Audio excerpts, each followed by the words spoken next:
This is the best trade the Padres could make right now, as these two players could be available and could make a massive, massive impact on this team, not just for now, but for the future. Let's talk about it. Hi, welcome back to another episode of Padres Digest. Today we have another morning player analysis. One day I'll think of a cool title. Maybe you guys tell me one. But we got some really big possible trades that we could make that would honestly, I think this would be my favorite move. If we could pull this out somehow, this would be the best move we could possibly make, and we would win the trade deadline and maybe World Series with these moves. I'll let the game and you guys decide. But I saw this on Twitter today. Multiple teams have inquired about the viability of Ben Rice as a catcher. First of all, I was like, where's there a catcher called Ben Rice? And I had to look up who Ben Rice was, because I knew the name, but I was like, there's no catcher called Ben Rice. The Yankees first baseman, besides Goldschmidt, Ben Rice, who apparently, which I had no idea, could play and has played catcher. And what are we looking for? Catchers. And if anything else, a first baseman. So let me show you this. I'll get back into that in a sec. Here are Ben Rice's stats from this year. Not a great average, 232, not great, but his batting average should be at 289, which means he's been getting pretty unlucky. But he does have 15 home runs, and his slug is 550, should be 555, 468 though. Nothing the what's the word? Snuff at? Oh God. I'm so tired today. I'm so sorry. But it's nothing scoff at. There we go. Nothing to scoff at. So his stats should be better than what they are. And obviously, Yankees Stadium is a hitter's paradise, and he's a lefty.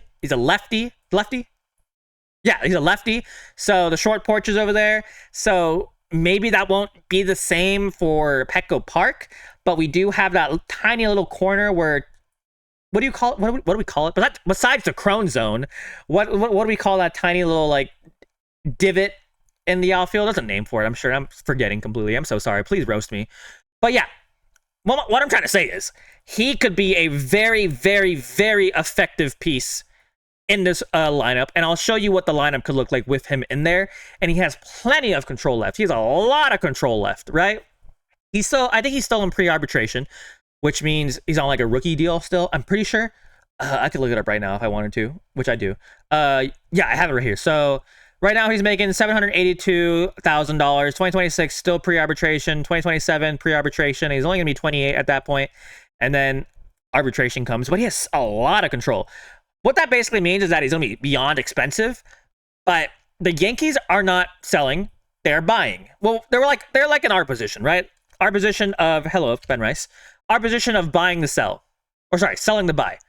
They're going to try to sell the buy. They need pitching. What do we have? Dylan Cease, right? He'll be a key aspect in that. And they also need a third baseman.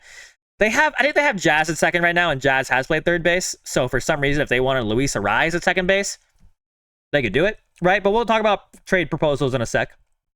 But I have listed here amount of games he's played a catcher. 12 games this year he's played a catcher, 122 his entire MLB career, and 68 in his minors career. So he has experience, not a whole lot, and I couldn't find that many catching stats that really had or said anything crazy, because he doesn't have that much experience at catcher.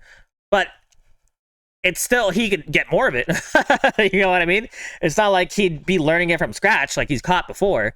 So I think he's a really interesting player, and it's something we should absolutely acquire about, and if possible, sorry, I'm so bad at words, inquire about and acquire if possible. I'm stupid today. I'm sorry. This is the day after I just got back from work and I'm exhausted. So sorry.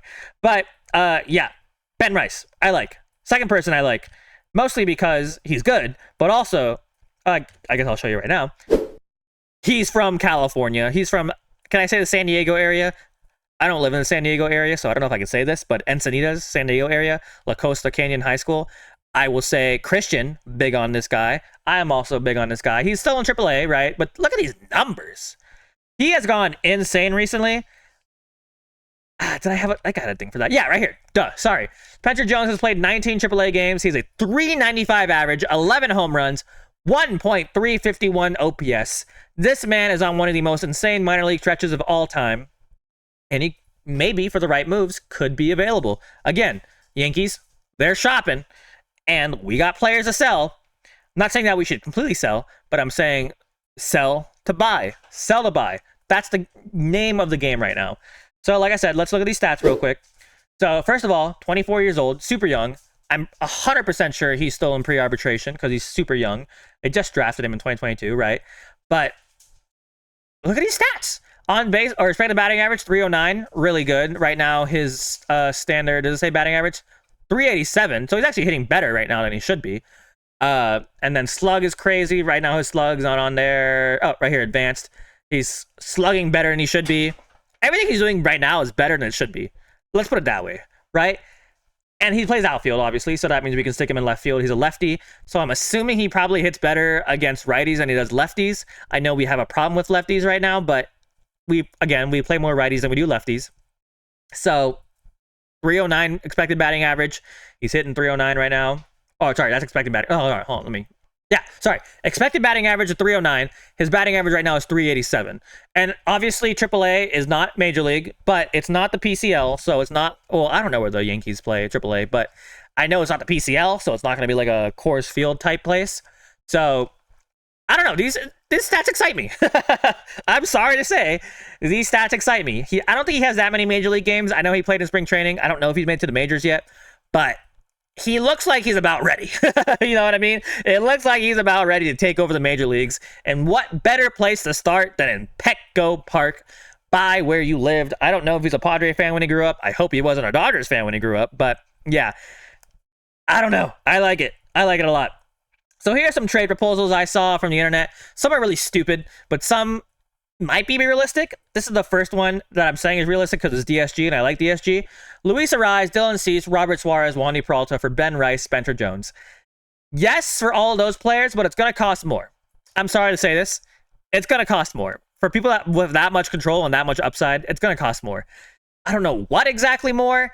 Third baseman, obviously, you're not going to give up Machado, right? Some of the you'll see some stupid shit in a sec, but let me know what you guys think. It'll probably maybe cost Bergert too, I'm assuming. Maybe I'm not gonna take Vasquez back, obviously, but Bergert, I would probably assume some prospects. Maybe Salas, not that they have a catcher problem. Maybe DeVry. I don't want to. Would you give up DeVry for these two players? Let me know, because I was thinking about it. I don't know. But here's some more normal, I guess. This is kind of normal. Obviously, Yankee New York news guy, not a credible source whatsoever, so take this with a grain of salt. But breaking, Yankees are rumored to be involved in a 3-team trade with the Red Sox and Padres. Marcelo Mayer, Dylan Cease, and Spencer Jones are among players set to be on the move. More to come. Why would the Red Sox trade with the Yankees? Is that just me? That sounds really stupid. I don't know, though. But, yeah, I mean, Dylan Cease to the Yankees for Spencer Jones straight up, I would still take. Let's be honest. This one's just really stupid. And I'm not saying it's stupid because we wouldn't give up Fernando Tatis Jr. I feel like they'd be giving us too much for Fernando Tatis Jr. You know what I mean? And, like, let's start by saying this, right? We should not trade Tatis Jr., but if it's something stupid like this, maybe, because he is having a down year, right? And he does have a massive contract that's going to eat a lot of money for us. But honestly, for this return, I wouldn't hate it. It's never going to happen. This will never happen. I don't even want it to happen because I love Tatis Jr. from the bottom of my heart, and I would die if he left. But I wouldn't hate it. But here's why Yankees fans are stupid. And I'll show you, right? Anthony Volpe has sucked, but he can be good. A shortstop. Do we need a shortstop? Not really. But maybe if we trade Cron, we can put him at second. Luis Gil, I think he's injured right now, but I feel like he did really good recently, and he has been a really good starter pitcher, so that'd be cool. Jason Dominguez, an outfielder, he could, if this happened, which is not going to happen, but if it did happen, he could play left field until Spencer Jones is ready.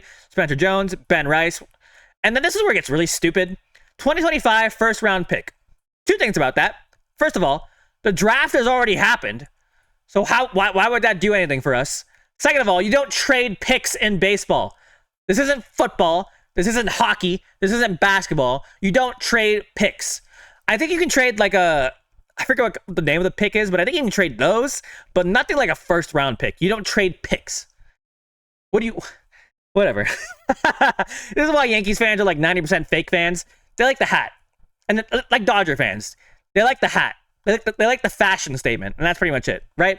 Besides that, they're all brainless.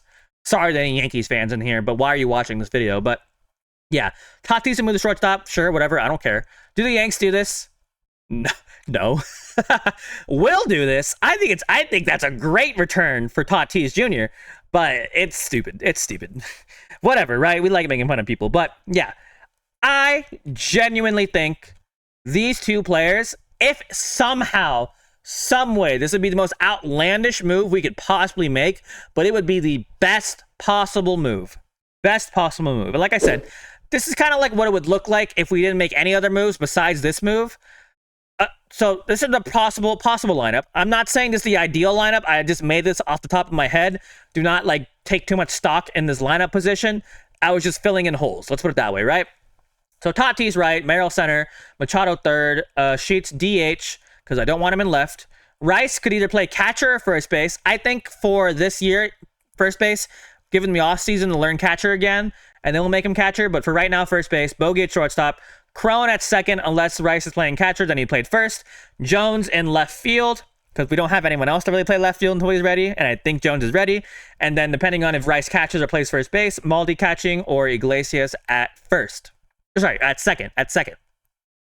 And then bullpen or rotation-wise, Pivetta, and then we don't really have anyone else until King gets back, so Darvish second, and then Vasquez third until Darvish gets, or King gets back, and then Darvish third, and then Bergert, and then Kolek, and then when King gets back, Kolek in AAA, and then the fill-in for Suarez. This is based off the DSG trade proposal, the giving up Suarez and Peralta.